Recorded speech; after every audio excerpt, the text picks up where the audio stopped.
Ravi de vous retrouver pour cette grande édition en langue française. Bienvenue si vous nous rejoignez sur la télévision rwandaise.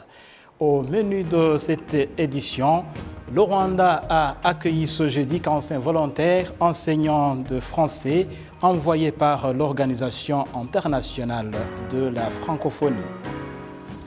Le ministère de l'administration locale interpelle tout un chacun à se sentir prêt à faire du bénévolat et s'abstenir de la rémunération pour accomplir un travail d'intérêt général.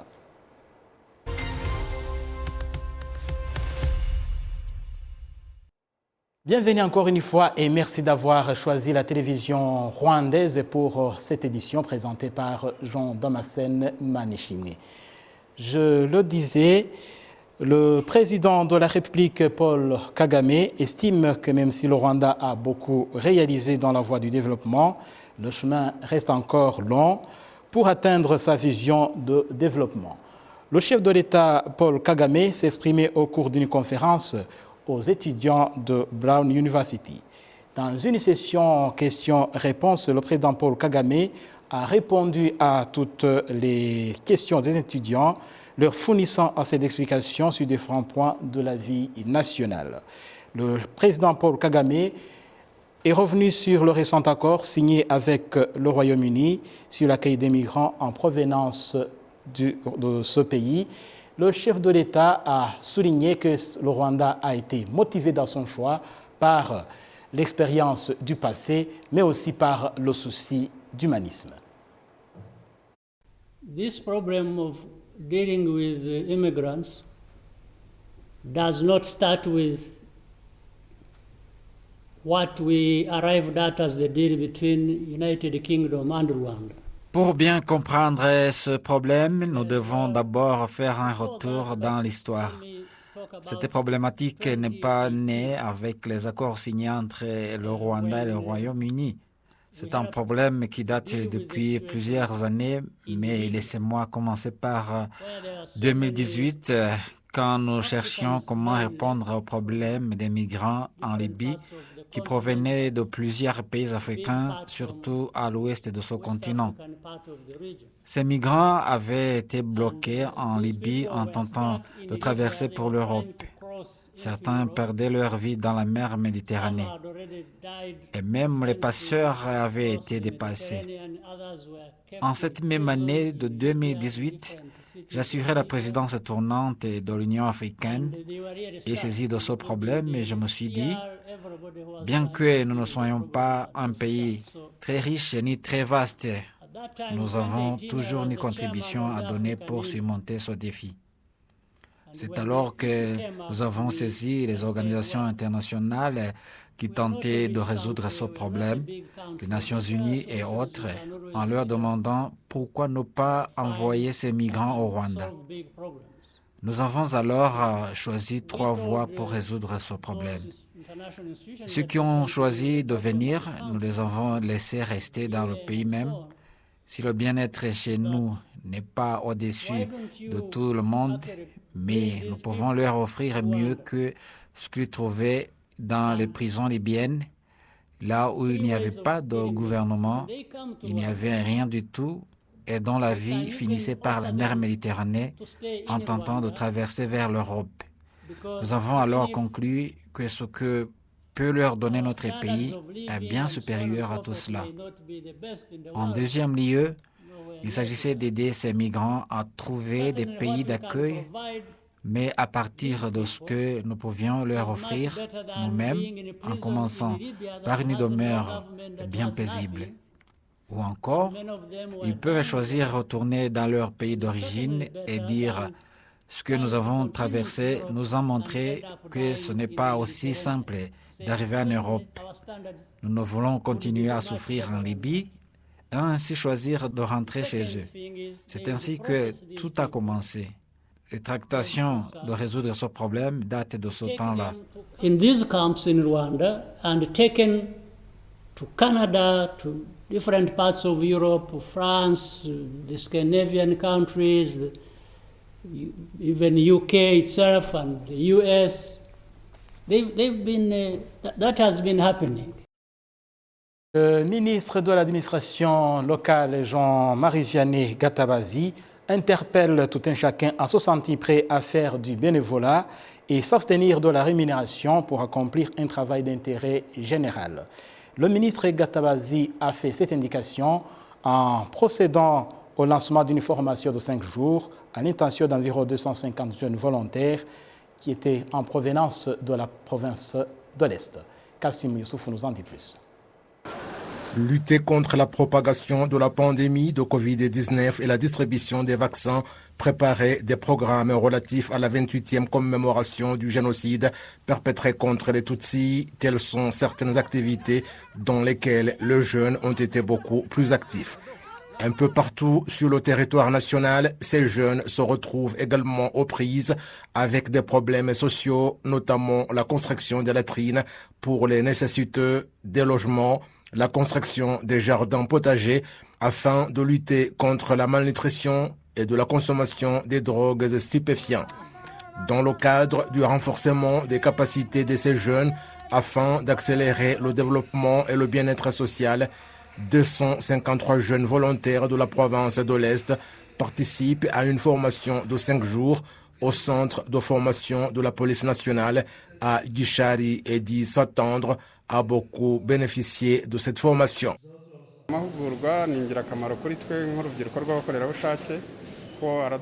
Cette formation est importante pour nous en tant que jeunes bénévoles car elle nous aide à renforcer nos capacités et à avoir une attitude qui va de l'avant vers la vision que notre pays s'est fixée et améliorer ce que nous avons fait pour l'intérêt général, notamment la construction des jardins potagers, les construire tout en leur apprenant pour que cela leur soit utile et qu'ils continuent à le préserver et puis ramener les enfants à l'école et faire le suivi pour que ces enfants n'abandonnent pas l'école encore une fois.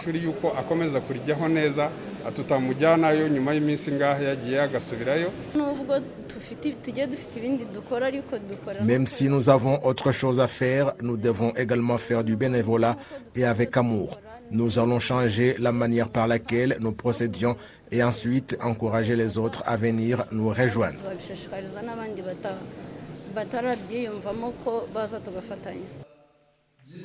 Le ministre de l'administration locale, Gatabazi Jean-Marie Vianney, indique que chaque Rwandais devrait se sentir prêt à faire du bénévolat pour l'intérêt général et s'abstenir un tout petit peu de la rémunération parce que le gouvernement rwandais a trouvé que c'est bénéfique pour le pays, surtout qu'il y a beaucoup de choses qu'il réalise et pour lesquelles il aurait fallu un budget considérable qui est alloué à autre chose.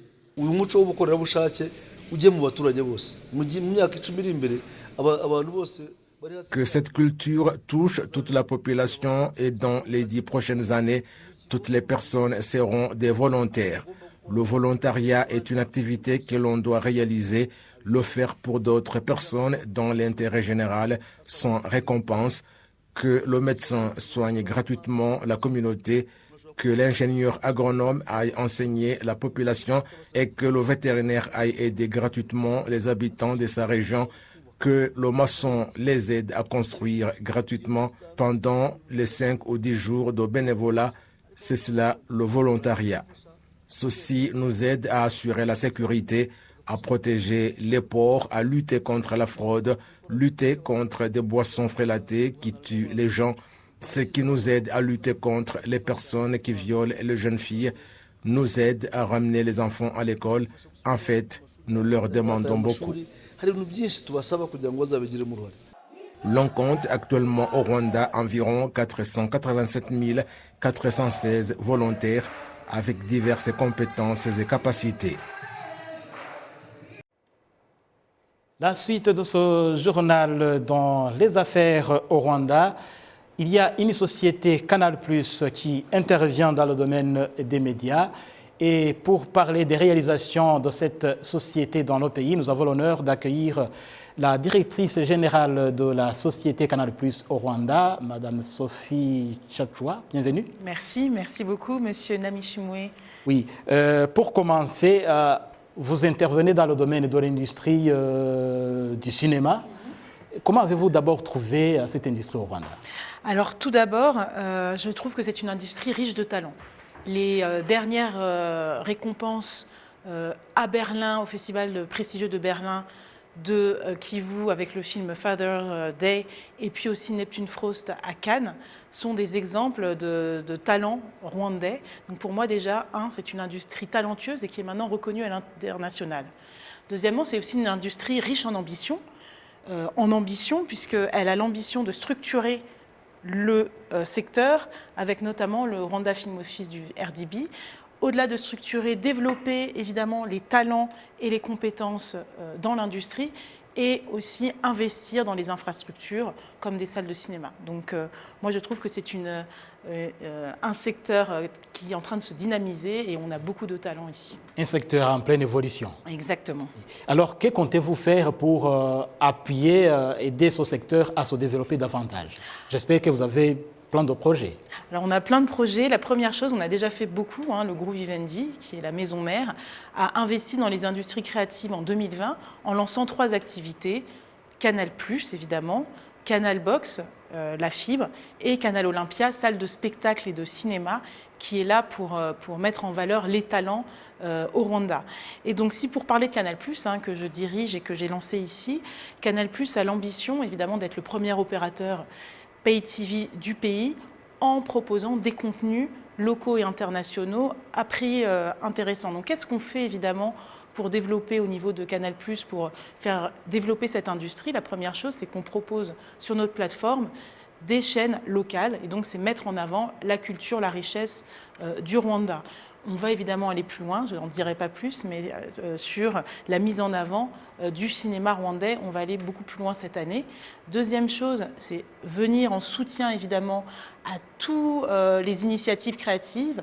Donc aujourd'hui, on a sponsorisé 2 festivals majeurs, Festival Ciné-Femmes et Marachaki Festival, dont on a été les partenaires. Et puis, la troisième chose qu'on souhaite faire, c'est évidemment investir dans la formation avec le programme Canal+ Université, qui est un programme du groupe Canal+, qui a pour ambition, évidemment, de transférer les compétences du groupe qui est présent depuis plus de 30 ans en Afrique, en formant, de manière avec, on appelle ça formation itinérante, formant des acteurs, des journalistes, des monteurs, des réalisateurs, des scénaristes aux méthodes éprouvées de Canal+. Oui, et vous faites allusion à notre métier de journalisme. Et quels sont les projets qui sont relatifs à ce métier de journalisme? Alors aujourd'hui, on a un projet actuellement en cours de former avec Canal+ Université plus de 13 journalistes qui sont en ce moment en train d'être formés via Canal+ Université aux méthodes, aux techniques de journalisme et notamment comment rendre un magazine, un reportage attractif, comment capter son audience, quel angle choisir à l'écriture. Et donc, ils sont en train d'être formés au moment où on s'en parle depuis bientôt une semaine avec le rédacteur en chef de nos émissions, de plusieurs de nos émissions, Réussite, Start-up et aussi Spéciale Investigation. Et donc, voilà, de 10 médias partenaires, donc 13 journalistes de 10 médias partenaires qui sont en train d'être formés ici au Rwanda à l'heure où on se parle. Une formation à l'intention de ces professionnels dans le domaine du journalisme elle est la première, mais j'espère que ce n'est pas la dernière. Ça ne sera vraiment pas la dernière. J'y suis allée, j'y suis tous les jours. J'ai des retours très, très, très positifs de tous les participants, évidemment du formateur. Et donc, ça nous encourage pour continuer cette initiative qui marche à travers toute l'Afrique, puisque Canal+ Université, en 2021, c'est plus de 3000 heures de formation avec plus de 300 professionnels qui ont été formés sur toute l'Afrique. Oui, et nous parlons du Rwanda, mais aujourd'hui nous avons un continent qui est en train d'évoluer. Le commerce intra-africain est en pleine évolution. Et vous opérez en Afrique, si je ne me trompe pas, il y a plus de 30 ans. Exactement. Pourriez-vous nous parler un peu de votre expérience sur le continent de façon globale? Quelles sont les avancées dans ce domaine, du moins des images et du cinéma? Alors aujourd'hui, le secteur représente plus de 5 milliards de PIB, 5 milliards de dollars de PIB sur le continent et emploie plus de 5 millions de personnes. Et l'UNESCO estime que si ce secteur a son plein potentiel, ce serait 20 millions d'emplois de créer et 20 milliards de dollars de PIB. Donc c'est un secteur qui est très prometteur. Et Nollywood, en fait, en est une bonne illustration, hein, puisque Nollywood, c'est plus de 2500 films réalisés par an. Et il est emblématique de cette croissance qui est en train de s'opérer sur l'Afrique. Mais ce potentiel, il est là, mais il est encore inexploité. Inexploité pourquoi? Parce qu'il n'y a pas encore de modèle économique dans la plupart de nos pays. Très peu de politiques de soutien à cette industrie, donc ce qui est en train d'être fait au Rwanda, mais ce n'est pas ce qui est le cas dans tous les pays. Peu d'organes de structure, il y en a au Rwanda, mais ce n'est pas le cas dans la majorité de nos pays sur le continent. Et aussi, on a un fléau qui est très présent, c'est évidemment le piratage, qui engendre une perte de revenus, de plus de 50% des revenus du secteur. Donc ça, c'est un sujet sur lequel les politiques doivent se pencher pour qu'on ait une industrie forte, en croissance et qui crée de la valeur. Oui. Voilà. Et pour terminer notre entretien, vous avez un mot à dire sur le climat des affaires au Rwanda, parce que depuis un certain temps, vous êtes installé dans le pays. Ce n'est pas beaucoup de temps, mais quand même, vous avez pu observer ce climat. Un mot à dire là-dessus? Oui, alors en effet, moi Canal+ Rwanda a été lancé en décembre 2020, donc c'est à peine 15 mois. Et avant de venir, j'avais entendu que le climat des affaires était très sain et qu'il était très facile de créer une société. Donc moi, je l'ai vérifié, puisque pour lancer la société en moins d'une semaine, la structure a été créée. Donc, vous êtes témoin oculaire. Témoin oculaire. Tout est facilité. On a un organe que vous connaissez mieux que moi, le RDB, qui est là pour faciliter les affaires, qui centralise nombre de demandes, que ça soit, moi j'ai dû demander une licence, par exemple. Et donc oui, moi je confirme que c'est un endroit facile pour créer ses affaires et au quotidien. Facile, on a beaucoup d'organismes qui viennent en aide aux personnes qui veulent créer des emplois ici au Rwanda. Oui, Madame Sophie Tchachua, directrice générale de Canal+ Rwanda, merci beaucoup d'avoir répondu à notre invitation. Merci, Monsieur Jean Damascène. Merci oui, beaucoup. Évidemment, vous restez avec nous pour suivre cet élément. Les analystes du droit international affirment que la décision du Rwanda d'accueillir des migrants que le Royaume-Uni va envoyer au Rwanda démontre la valeur que le Rwanda accorde à l'être humain. Certaines organisations non gouvernementales indiquent en effet que le Rwanda répond aux préoccupations des demandeurs d'asile. Kassim Youssouf. Le 14 avril, le Rwanda et le Royaume-Uni ont signé un protocole d'accord selon lequel le Rwanda va accueillir des migrants qui entrent illégalement au Royaume-Uni. Le Premier ministre britannique Boris Johnson avait alors indiqué que ces accords sont un projet auquel les deux pays se sont concertés pendant 9 mois et qu'il n'y a pas eu de précipitation. Le ministre des Affaires étrangères et de la coopération internationale, le Dr Vincent Biruta, indique que l'accueil des réfugiés et des migrants trouve ses racines dans l'histoire du Rwanda, et le porte-parole de l'Association des organisations non gouvernementales opérant au Rwanda de souligner que le Rwanda est en train de contribuer à la restauration de la dignité humaine.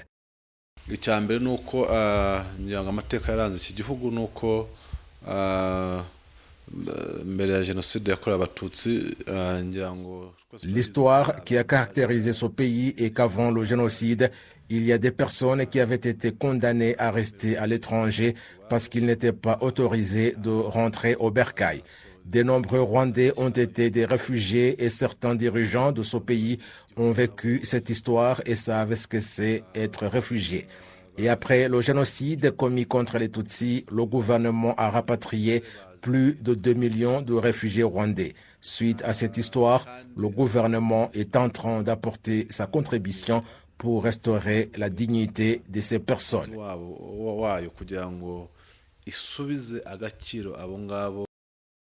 Le vice-président de l'Association des confessions religieuses, l'archevêque Dr Laurent Banda, s'est également exprimé sur ces accords.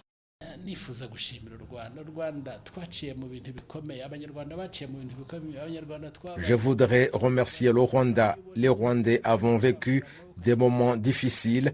Nous avons été des réfugiés et lorsque vous voyez le pays tendre la main et dire vouloir les accueillir, les aimer, restaurer leur dignité, leur accorder la voix, leur faire des hommes, Il n'y a pas de pays qui devrait accueillir des réfugiés, qui devrait aimer les réfugiés plus que le nôtre, parce que nous avons traversé cette période et nous le comprenons. Et ceux qui un peu partout crient que c'est la catastrophe, que le Rwanda a fait ceci ou cela, ils ne comprennent rien du statut des réfugiés et je ne souhaite que personne soit dans cette situation. Sachant ce que nous avons vécu en tant que Rwandais, nous savons ouvrir le cœur, nous savons tendre la main, nous savons accueillir, nous savons enlacer, nous savons réconforter. Le juriste et professeur d'université, le docteur Mudefu Alphonse, indique que le Rwanda n'est pas le premier pays à avoir une certaine collaboration en matière d'accueillir des réfugiés et migrants. Si ikintu u Rwanda rwonyine n'Ubwongereza bagize kuko hari ibihugu bizwi nka Denmark. Le Rwanda et le Royaume-Uni ne sont pas les seuls pays à l'avoir fait parce qu'il y a des pays connus tels que le Danemark et Israël qui le font. Et il n'y a pas longtemps, lorsque les Américains ont voulu évacuer les Afghans qui travaillaient pour les États-Unis, ils ont commencé par les faire transiter dans divers pays comme l'Allemagne, l'Italie, le Qatar pour examiner leurs demandes d'asile. Et si c'était approuvé, on les accueillait aux États-Unis. Ce n'est pas seulement le Rwanda et le Royaume-Uni qui le font. Le professeur Murefu d'ajouter que ce que le Rwanda a fait n'est pas à l'encontre du droit international, mais s'inscrit plutôt dans la ligne de préservation des droits de l'homme et d'assistance à la personne en détresse. Il est prévu que les migrants entrant irrégulièrement au Royaume-Uni que le Rwanda va accueillir seront aidés à apprendre divers métiers et autres choses qui les aideront à progresser dans la vie. Ils seront autorisés de résider dans le pays et participer aux tests de recrutement pour différents emplois. Je vous le disais en titre, le Rwanda a accueilli 45 enseignants dont la mission est d'enseigner le français dans différentes écoles du pays. Ces enseignants sont dans le pays grâce à la collaboration entre le gouvernement du Rwanda et l'Organisation internationale de la francophonie. Ces 45 enseignants vont aider ceux qui enseignent déjà la langue française à leur promouvoir davantage dans l'éducation des enfants au primaire comme au secondaire, comme l'indique le directeur en charge du français à l'OIF.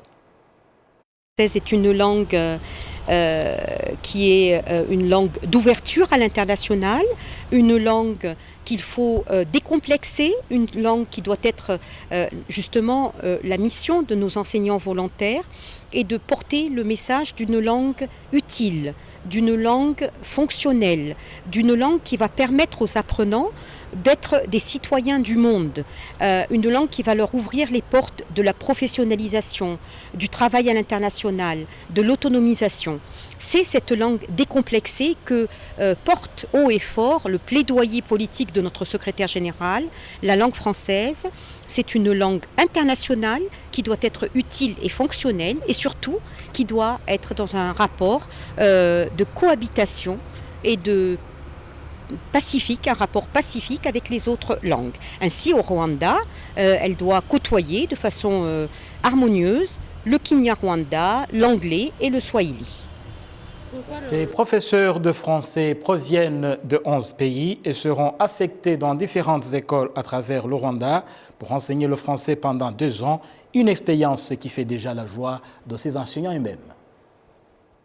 C'est primordial de motiver, que ce soit les élèves ou bien les enseignants. Tout est question de motivation, tout est question de faire transmettre l'amour de cette langue. Voilà, puisque le français c'est une langue internationale qui ouvre l'international, c'est une langue qui cohabite avec toutes les langues, c'est une langue facile et très très belle, c'est la langue de Molière, voilà.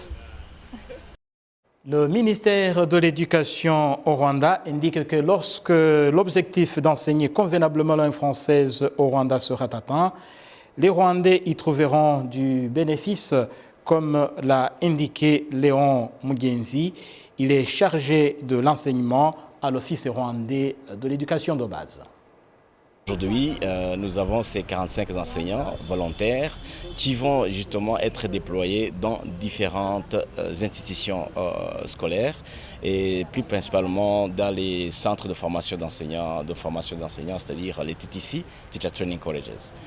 Donc, en bref, c'est juste leur rôle, c'est de former nos enseignants, de français bien sûr, mais aussi d'enseigner en classe nos élèves.